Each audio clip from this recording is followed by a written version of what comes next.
On s'appelle Laure et Pierre. Ça fait 2 ans qu'on a récupéré Clochette dans notre jardin. Elle était très malade, elle avait des problèmes d'oreilles, dans les yeux, dans le nez et surtout dans la bouche. On a déjà soigné le plus gros et après on s'est aperçu qu'elle avait une maladie et qu'il fallait lui arracher les dents. Donc on a commencé à lui arracher 3 dents, puis après on lui a arraché quasiment la totalité. Elle est très gentille, très douce, elle est sage comme vous pouvez voir. On est très satisfait de Animalia. D'ailleurs, nous, on a 5 chats qu'on apporte ici. Et à chaque fois, on est très satisfait. Animalia, 2 amis des animaux peut commencer. Aujourd'hui, nous disons nous besoin retourner in-house après très longtemps que nous faisons une émission in-house. Et moi, j'ai envie aussi saisir l'occasion pour présenter un nouveau venu qui enrichit nos groupes de docteurs. Ici, nous avons un groupe de 5 docteurs donc, qui assurent un service permanent donc de 9h à 19h, même parfois jusqu'à 20h et 21h, tous les jours, 7 jours 7. Donc aujourd'hui, nous avons la chance d'avoir avec nous Dr Moussa. Dr Moussa, il est sorti de l'Égypte, jeune, mais déjà avec une très riche expérience. Ça fait que 2 mois qu'il est là. Et déjà, il y a un petit corps de fans qui finit formé. Animalia, ce qui fait moi un peu sourire, c'est que nous avons docteur identifié des influencers. Ça connaît ce ban fan. Donc, hello Dr Moussa. Welcome again to Animalia. Almost 2 months that you are here? Yeah, nearly, yes. Yeah. Okay. Dr. Moussa, same like Dr. Ahmed, is from Egypt. Yes, from Egypt. Okay. And could you just tell a little bit about your background, how many years you're practicing?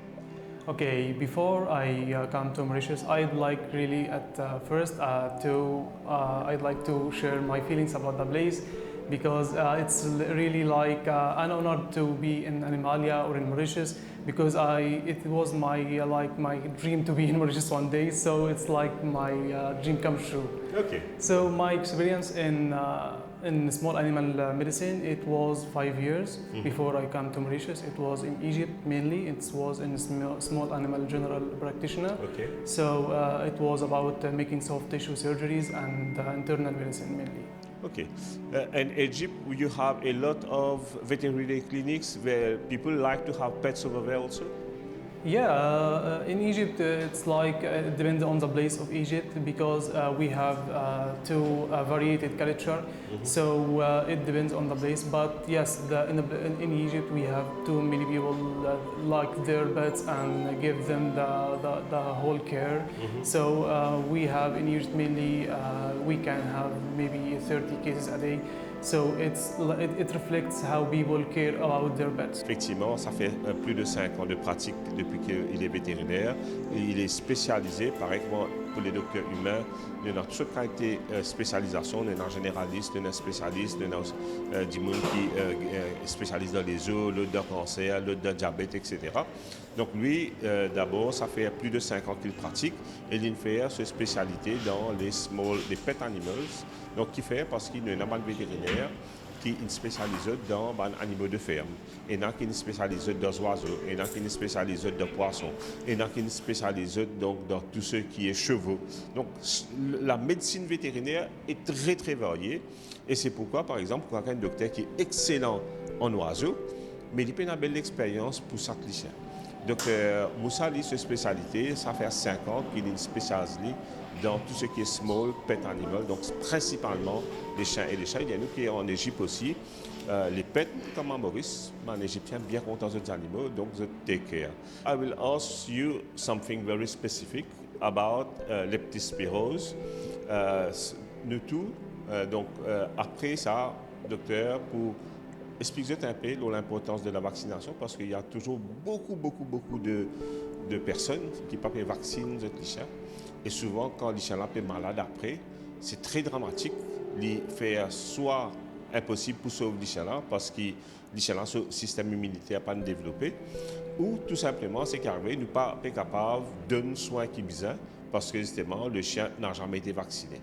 Donc, c'est important de vacciner votre animal, docteur pour cause de là, docteur pour cause aussi la gastro, le parvovirose. Mais avant qu'il n'ait l'eau là, je voudrais que le docteur cause un peu le leptospirose. Nous tous, tintan, qui a un outbreak. There was a recent outbreak of leptospirose in Mauritius. Donc, nous t'en un peu partout. Du monde, soudainement, il commence à prendre conscience qu'il y a beaucoup de rats dans Maurice parce que les rats, c'est un man rongeur, un man bête qui sort sa maladie là. Donc, les venus, ils font pipi ou manger et ou à contaminer ça. Nous avons quelques décès par rapport à la leptospirose. Et la leptospirose, il a affecté l'humain, mais il a aussi affecté les animaux. Donc, moi, pour demander au docteur, d'abord, il explique-nous en gros, c'est quoi la leptospirose, comment nous sommes capables de prévenir et éventuellement guérir de la leptospirose. So my first question, because many motion has been concerned about this leptospirose, what is it? Is it something? It's a disease. It is a viral. What is leptospirose? Okay, well, so leptospirosis is a bacterial disease caused by some kind of bacteria called Leptospira. Mm-hmm. Okay, so Leptospira can cause disease to dogs, also humans, so it's an important topic because it's not only for pets, it also reflects the problem on our health like a human. Mm-hmm. So it's like mainly a bacterial disease. Okay. So how can we transmit this disease? How does it transmit from dog to human or from a human to dog? It's mainly in the urine of infected human or infected dog. So when a dog is in a wet area like water or pond or pool, so it like it transmit this wet area, transmit the Leptospira from infected urine. So anything that is liquid? Yeah, okay. mainly in the infected urine, which will be in infected pond or some kind of water in the street or a wet area. Mm-hmm. So when a dog has an access to this place, he contract the infection, he catch the infection. Okay. And when the dog catches the infection, first of all, from the moment of infection till the time the first symptoms occur, what is the incubation period? Okay, so the incubation period, it depends because some cases escalate quickly, like for maybe 1 day or 2 days, and some cases take too much longer until the symptoms appear. Because some cases we see a dog with no any symptom, but still he is carrier to the bacteria and transmit to other dogs and other human beings. Okay. So for the symptoms we may see sometimes, as I've told you, it ranges from no cases to advanced cases which affect kidneys, liver, which is advanced stage. After the period of no symptoms at all, it can be diarrhea, can be vomiting, can be fever, can be muscle pain, like tremors or muscle pain, can't have the ability to walk normally or to behave normally. Okay. So once you see these symptoms on your dog, you should. Can we just name the symptoms again? First symptom is? So it ranges from nothing at all to liver and kidney damage. So we will take it like a range. Firstly, vomiting, diarrhea, muscle pain, fever, and liver and kidney damage. And sometimes we can think that my dog is having parvo, but it is not parvo, it is in fact leptospirosis. Yes. Sometimes we see cases like my dog, doctor, I go to the vet and he just gave me serum and gave me everything for gastro, but nothing at all. So what's the problem? But the problem is not about only parvovirus. We have too many reasons. A full spectrum of things that can cause the same symptoms. Yes. So that we want an accurate diagnosis. Hey, let's go. Let's go. Because an accurate diagnosis make a short step to a good treatment. Okay, if we have no the accurate diagnosis, we can't go to the accurate treatment. But we know that it is a very aggressive disease. If someone come here, we do the test, we confirm it is leptospirose. From there, what are the chances that the animal will recover or not? Okay, it depends on the stage of the disease in which the animal in. Okay, so if he just in the vomiting or the diarrhea stage or no at all any symptoms, it can be like promising, okay, but still because the diarrhea and vomiting make the animal lose the nutrition, lose the electrolytes, lose the fluids. So it depends on the state of the animal, of the immunity of the animal, because yes, leptospira has vaccination and we can do all the measurements, but still the immunity of the animal is still not good. So it mainly also depends on the animal. But in the case of leptospira, we here in Animalia give the specific antibiotic for this case. We made the hospitalization. We give all required treatments for this case. One very simple question. My dog is having diarrhea and vomiting. I bring here. How do you know it is leptospirose and not parvo, for example? Okay, we do specific exams, specific tests, and it's like an algorithm. It's not like, so your dog is not eating, so we do with a serum and it's all. No. We do specific tests, we do some blood tests, we do some specific tests for leptospira and parvo, and we will see if it's parvo, we will go for the line of treatment of parvo. If it's leptospira, we go for the line of treatment and for it leptospira. is different treatment for parvo and for leptospirose. Yes. Even in the leptospira itself, it has like subcategories, like sub-diseases. It's not all like the same line of treatment. No, it differs. Le docteur indien, mais Moses dit, quand un chien est infecté, soit le chien est capable d'infecter, mais les is encore, il n'a aucun symptôme. Donc finalement, nous, les chiens, il est capable, et la maladie là, mais il n'a pas montré pendant beaucoup de temps, il n'a pas montré aucun symptôme. Et ce qui est dangereux là-dedans, c'est qu'il se pipi, infecté, et ça capable de contaminer du monde côté. Donc c'est pourquoi nous proposons la vaccination contre la leptospirose après. Et il dit là, si le chien commence à montrer des symptômes, il commence par diarrhée, par vomi, par ban séjour, par la fièvre et éventuellement par il attaque les foies et les reins.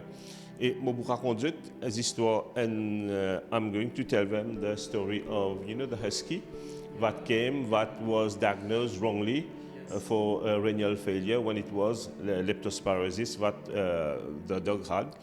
Je ne vais pas dire le nom du chien, mais il y a une madame contacté moi, qui se dit chien dans une clinique et elle dit que les reins du chien ont été affectés, que le chien a un renal failure et pour besoin de médicaments. Donc, il est tellement content sur le chien qu'il dit laissez lui nous redonner une deuxième opinion avant qu'il prenne sa décision bien dure pour endormir ce chien. Là, et après une semaine de traitement, le chien était gaillard sur pattes parce que le chien n'avait pas un renal failure, le chien avait la leptospirose et quand on a traité pour la leptospirose, le chien est guéri. Donc, mais effectivement, the longer we wait, the harder it is to take for the dog to recover. Exactly. So you have seen it, say it before I say it. Yes. So I was about to say, don't wait until your dog has a problem to go for the vet, okay? So you have to make your vaccinations at the exact times and you have to make a regular checkups, maybe every 3 months or something like this, to make like always, because sometimes you don't know if your dog has a fever or no, has a problem or no, but your vet will know it better.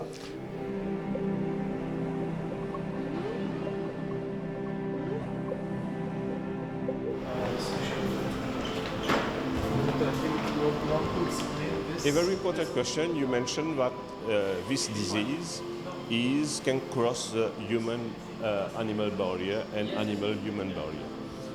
If I come to the vet and my dog has been confirmed to have leptospirose, so it means that basically my family is at risk also because on se peut comprendre, c'est-à-dire si un docteur de nous a maladie là, il est capable de transmettre de l'animal à l'homme et de l'homme à l'animal. Je ne peux pas faire personne grimper parce que nous trouvons une moyen fort simple après qui nous capable de contrôler ça. Parce que pendant l'époque Covid, du monde peut dire comme ça qu'ils ont pas le Covid avec les animaux, il y a du monde Maurice, il abandonne les animaux. Surtout ne faites pas ça. Il y a des moyens très très simples qui nous capables de guérir, vacciner contre la leptospirose. So what are the precautions once I know that a dog has been contaminated? What are the precautions that the family should take?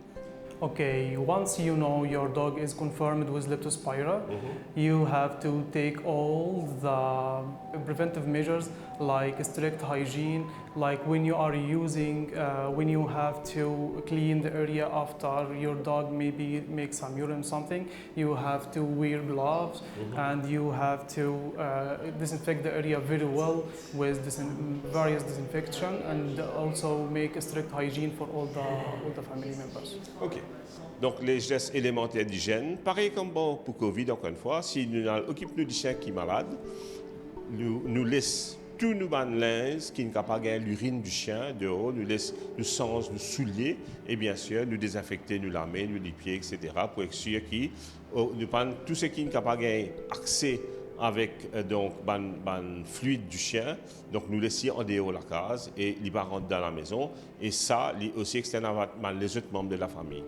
Now, doctor, I know there is vaccination against that disease. Is the vaccination efficient? Okay, so well, for the vaccination, there is no, it's not like a magic, okay? So no vaccination you will take will give you the immunity 100%, but it's like... it's not like the shield of Captain America, that can push back all the missiles. All right. So it's one solution of many things, okay? Firstly, the vaccination. Vaccination is maybe the powerful thing, the powerful protection, but it's not only thing, okay? So we have to prevent a contamination in the wet area. We have to decrease as much as we can the rodents. Yes, Rats. the rodents also, because they can transmit it during urine also. We have to make all the strict hygiene. Donc, docteur peut dire quelque chose qui... C'est important que nous connaissions, la vaccination, les protéger, mais non seulement les protéger, mais aussi les chiens qui sont contaminés, ils donnent une meilleure résistance, mais la vaccination pas magique, il n'y a pas bouclier Captain America, c'est moi qui repousse tout ce qui a été missile, mais il dit ensemble de vaccination, il y a les autres précautions qui, par exemple, nous assurer qui peuvent les rats dans la cour, il y a une bonne hygiène de vie, une bonne hygiène alimentaire, souvent, tout le monde laisse ça pire erreur qu'ils nous capable faire. I'm just explaining to them that sometimes people leave their bowl of food outside for one whole night, and the dog just eating it and go away, go play. Then the rat come and do pee in it, and when the dog come again to eat, and when he gets infected. Ou les chiens, les besoins ont ce bol à sa disposition, bol manger, 10 maximum et net. Moi, personnellement, je me donne maximum 20 minutes. Au bout de 20 minutes, il a mangé, il n'a pas mangé, je retire ce bol parce qu'il instaure d'abord la discipline, c'est le chien. Et deuxième, il empêche justement qu'il, quand le chien est dans les yeux, parce qu'il connaît la nuit de bol là pour là, il peut le manger, il vient ce qu'on appelle un picky eater, il mange une bout, il allait, il réalise, il vient, il remange une bout. Entre temps qu'il vient, parce qu'on laisse manger là, donc mouse, rat vini, les rats vini, je trouve que je commence exclusivement anglais. Donc comment vous pouvez être un petit docteur égyptien aussi, moi la langue peut tourner vous autres, moi depuis qu'on cause créole. Donc les temps, les vini, les rats mangent là-dedans, et ce qui peut arriver finalement quand le chien retourne, mais les chiens là, ils peuvent manger qui gagne contamination, qui gagne goûter. Et qui y a un restant, qui y a la bave et qui y a aussi pipi les rats. Et c'est là que le chien contractait sa maladie. She has runny nose and coughing. Yeah. Okay. Vaccinated? Sorry? Vaccinated? You are vaccinated? Yes.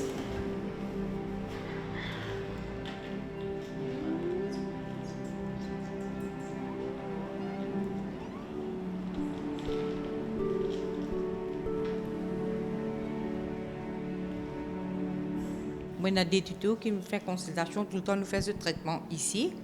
Mais puisque là, l'hiver, je n'êtes pas habitué tout le temps dans une résidence chaude, Mais maintenant, ça n'a la ligne un petit peu grippée sur l'estomac, on gaz et me dit, moi, je fais un check-up, puisque ça n'a là aussi une un petit peu allergie comme si.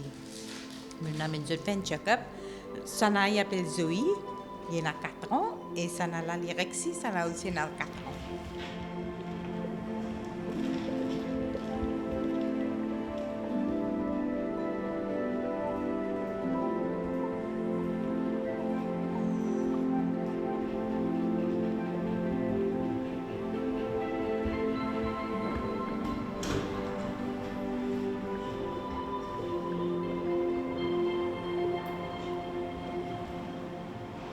How old are they now? 4. 4 months. 4 years. 4 years. Yes. Miniature? Yeah, okay.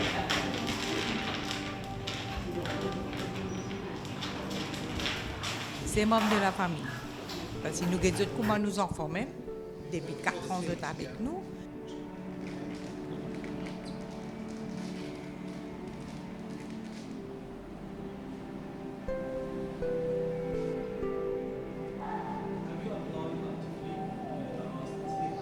Tout ce traitement nous fait ici même. Même de vaccination, si jamais vous êtes malade, je passe, mais chaque 6 mois, nous amène ici pour faire un general check-up, juste guetter si tout peut fonctionner normal ou bien non. The most important thing to control the virus is to vaccinate your pet in the exact timing. We don't have to exceed it. We don't have to just, no, he's okay, I won't vaccinate him. No, you have to vaccinate, give the viral vaccination, you have to give deworming, you have to give anti-flea. Even anti-flea and deworming help the pet. Worms and fleas lowers the immunity. And when the immunity lowers, he easily got the infection, okay? So we need to control these things, this is important.